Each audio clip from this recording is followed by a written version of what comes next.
In 1980, India was richer than China.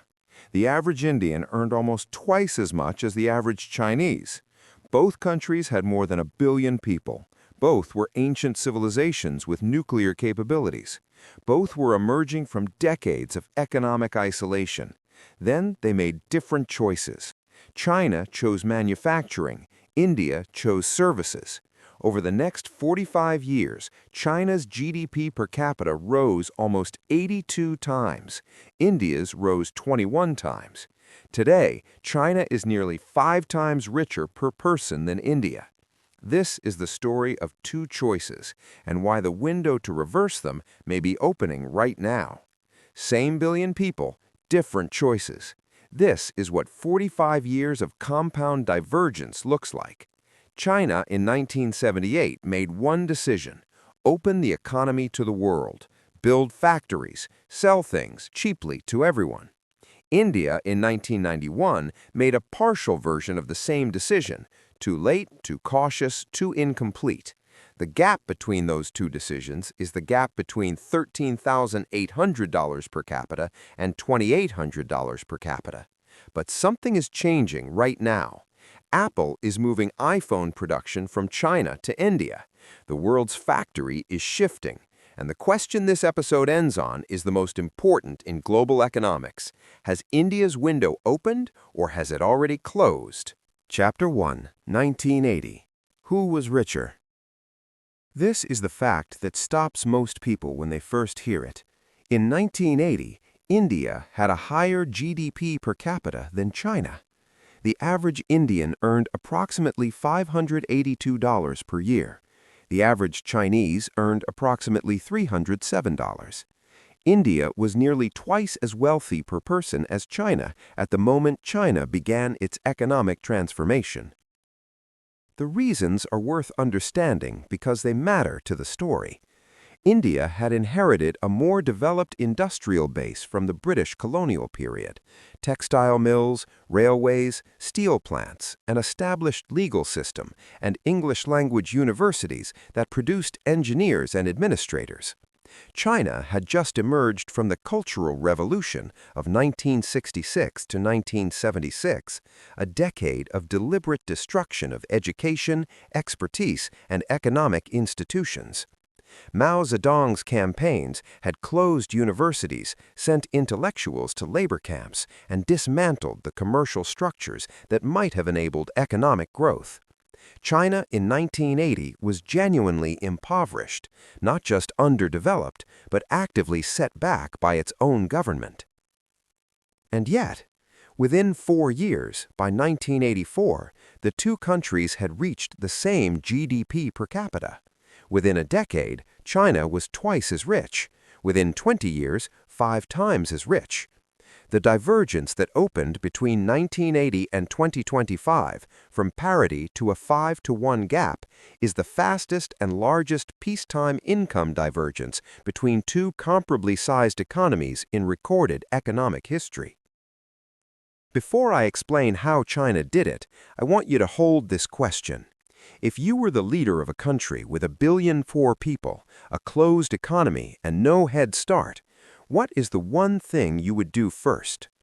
China's answer to that question is the episode. Chapter 2. Deng Xiaoping's Bet, 1978. In December 1978, Deng Xiaoping took effective control of China and made a bet that the Chinese Communist Party had never made before. He did not abandon communism. He called his approach socialism with Chinese characteristics. What he actually did was open 4 coastal regions as special economic zones, where foreign companies could build factories, hire Chinese workers, and export goods to the world without the normal restrictions of a socialist economy. The first was Shenzhen, a fishing village of 30,000 people in Guangdong province, across the border from Hong Kong. The logic was simple and brutal. China had the one thing the world's manufacturers needed in 1978, an enormous supply of cheap, disciplined labor willing to move from the countryside to the city. What it lacked was capital, technology, and market access. Foreign companies had all three. Deng's bargain? Bring your factories, hire our workers, build in our zones, export your goods, and in exchange, China keeps the jobs, the skills, and over time, the technology. It was not free trade, it was managed access to China's labor force in exchange for industrialization. The results were unlike anything in economic history. Shenzhen went from 30,000 people in 1979 to 14 million in 2020. China's manufacturing output as a share of world manufacturing went from under 3% in 1980 to over 28% in 2020, more than the United States, Germany, and Japan combined. Between 1980 and 2010, China lifted more than 800 million people out of poverty, the largest reduction in human poverty in any 30-year period in history. Not 800,000, not 8 million, 800 million. The engine of all of this was manufacturing. China became the world's factory, producing everything from shoes and toys to semiconductors and electric vehicles.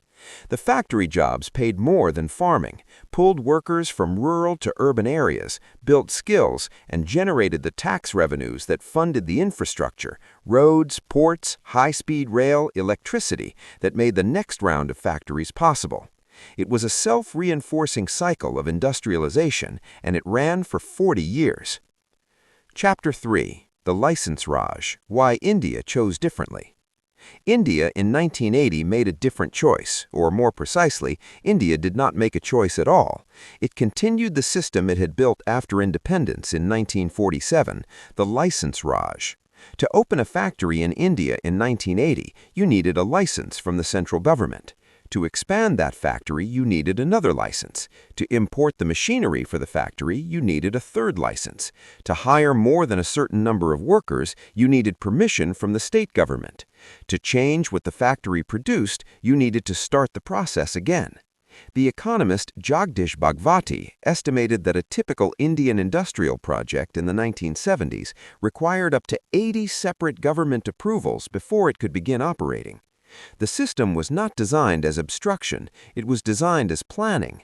India's post-independence leaders, heavily influenced by the Soviet model and by a genuine fear of foreign economic domination after a century of British colonialism, believed the state should direct economic activity toward national priorities. The result was an economy where political connection mattered more than productivity, where inefficient public sector companies were protected from competition, and where foreign investment was treated with deep suspicion rather than welcomed as an engine of growth. India also made a specific choice about labor. China had an agricultural surplus, hundreds of millions of rural workers with no land who were desperate for factory jobs. India had the same surplus, but India's labor laws, among the most protective in the world, made it so difficult to hire and fire workers in formal manufacturing that most companies simply chose not to scale. The result? India never built the massive low-cost manufacturing sector that China built. The workers who might have gone to factories instead stayed in agriculture or went into the informal economy, where productivity is low and wages are lower. Chapter 4, 1991, India's Partial Opening. In 1991, India ran out of foreign exchange reserves. The country had enough dollars to pay for just 2 weeks of imports. The IMF offered a bailout in exchange for economic reforms. India's finance minister, Manmohan Singh, used the crisis as the opening to do what reformers had been arguing for a decade: dismantle the license Raj, open the economy to foreign investment, and let markets set prices. He described it, borrowing from Victor Hugo, as an idea whose time has come. The reforms were significant. Import licenses were abolished for most goods. Industrial licensing was ended for most sectors. Foreign investment was allowed in more industries. Tariffs were reduced. The rupee was partially devalued. The economy responded quickly.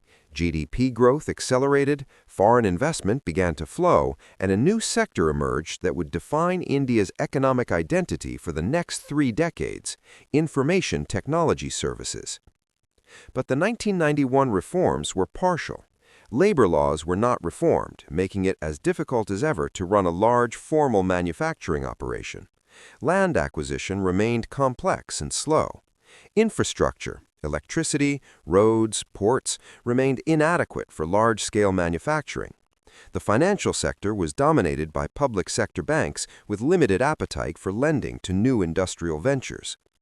India opened its economy in 1991, but it opened it unevenly, enthusiastically to services and capital, cautiously to manufacturing and labor. The result was a growth model that was the mirror image of China's, not factories but software, not exports of goods but exports of services, not Foxconn assembly lines but Infosys coding forms. India became the world's back office rather than the world's factory floor. Chapter 5. What Manufacturing Did for China. The difference between manufacturing and services as engines of development is not just about what gets produced. It is about who benefits, how many people are employed, and how quickly skills and incomes can spread through a large, poor country. Manufacturing at scale employs tens of millions of low to middle-skilled workers simultaneously. A single large factory complex, like Foxconn's Zhengzhou facility, which employs 350,000 people making iPhones, provides income, skills, social security, and urban housing to 250,000 families at once. The wages are not high by developed world standards, but they are dramatically higher than subsistence farming. And as workers build skills, the factories move up the value chain, from assembling cheap toys to assembling sophisticated electronics. China's manufacturing sector went from labor-intensive low-value goods in the 1980s to complex high-value manufacturing in the 2010s, carrying hundreds of millions of workers up the income ladder as it did so. Services, particularly high-skilled IT services, work differently. They employ a smaller number of more highly educated workers. India's IT sector employs approximately 5 million people directly, a remarkable number, but a tiny fraction of India's 1.4 billion population. The sector is geographically concentrated in a handful of cities, Bangalore, Hyderabad, Pune, Chennai, and its benefits flow predominantly to the 15 to 20% of India's population with university degrees. The other 80%, the farmers, the informal workers, the hundreds of millions who never made it to a university, have benefited far less from India's services-led growth than China's 800 million benefited from manufacturing-led growth. This is not a critique of India's IT sector, which is a genuine world-class achievement. It is an observation about what happens when a billion-person country chooses the development path that employs 5 million rather than the path that employs 200 million. Chapter 6. The Numbers That Define the Gap. The comparison on your screen does not need much narration, but 3 rows deserve specific attention.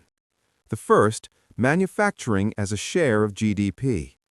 China's manufacturing sector peaked at 32% of GDP in 2006 and remains above 26% today. India's manufacturing sector has never exceeded 17% of GDP and has actually declined as a share of the economy in recent decades, even as India overall grew. China built the factory. India built the office. The second, poverty reduction. China reduced extreme poverty from 88% of its population in 1981 to under 1% today. India reduced extreme poverty from 60% to approximately 12% over the same period. Both are extraordinary achievements, but the scale and the speed are different, and the difference traces directly to the manufacturing versus services divergence. The third, exports. China exported $3.5 trillion of goods and services in 2023, roughly 14% of all world exports. India exported $780 billion, about 3% of world exports. China's exports are 4.5 times larger than India's, from a country with a similar population. The gap is almost entirely explained by manufacturing, goods you can put on a ship in enormous quantities. Chapter 7. Apple Moves to India, 2025. Now comes the part of this story that is happening right now and why this episode matters beyond economic history. In 2025, Apple assembled approximately 55 million iPhones in India, up from 36 million in 2024 and just 7 million in 2022. India now accounts for roughly 25% of Apple's global iPhone output, up from 5% 3 years ago. For the first time in history, India overtook China to become the top exporter of smartphones to the United States, with Indian-assembled devices accounting for 44% of U.S. smartphone imports in the second quarter of 2025. Apple has announced that the majority of iPhones sold in the U.S. will be assembled in India. Not some, the majority. This is not a small adjustment. This is the beginning of the largest manufacturing shift since China itself became the world's factory in the 1990s. The reason is the intersection of three forces that arrived simultaneously. The U.S.-China trade war, accelerated by the Trump administration's tariffs, 145% on Chinese goods at the peak, made Chinese-made products prohibitively expensive for the U.S. market.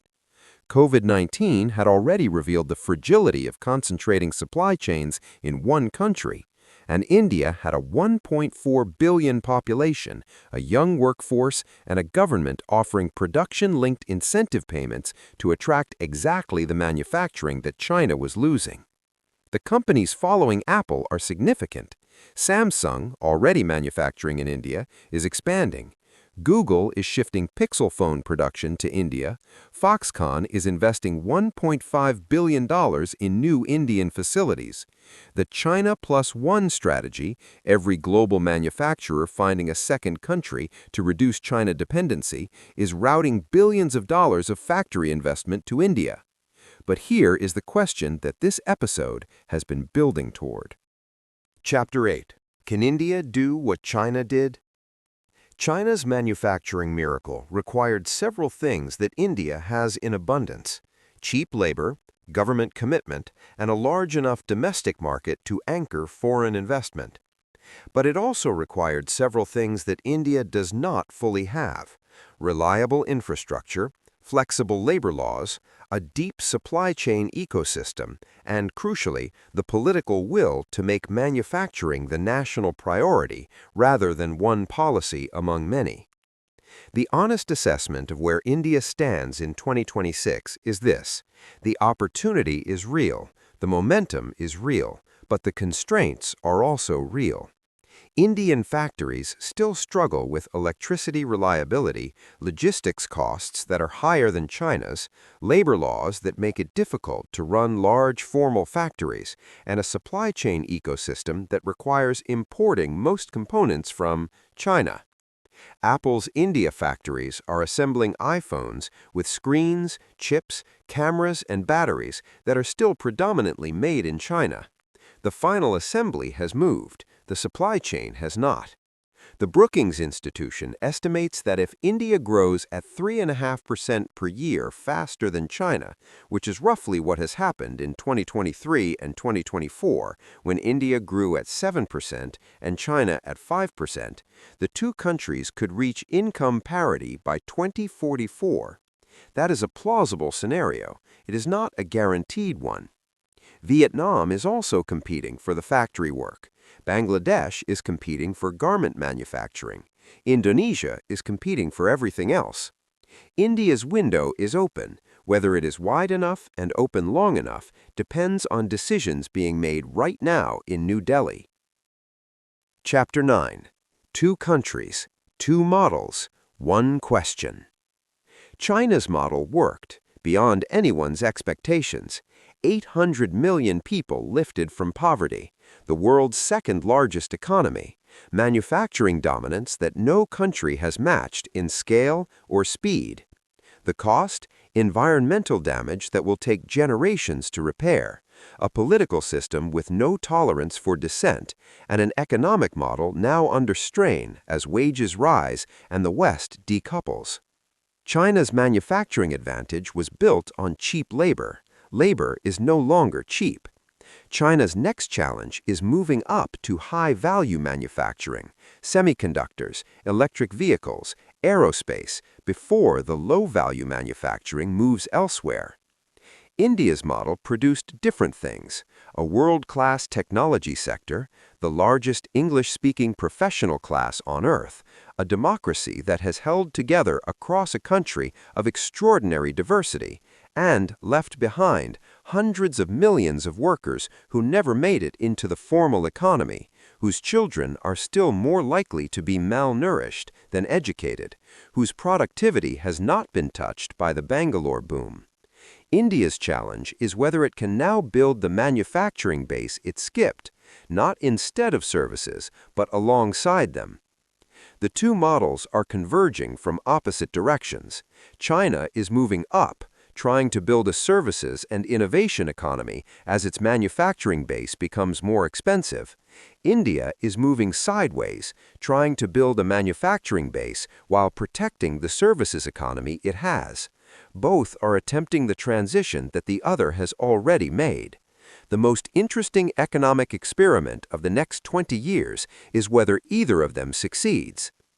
In 1980, India was richer than China. The choices made between 1978 and 1991 opened a gap that took 45 years to build. That gap is now, for the first time in history, showing early signs of closing, not because India caught up, but because the world's supply chains are moving. Whether India uses this moment the way China used its moment in 1978 is the question that will define the next chapter of both countries' stories. Same billion people. The choices are still being made. This is Macro Atlas. Thank you for watching.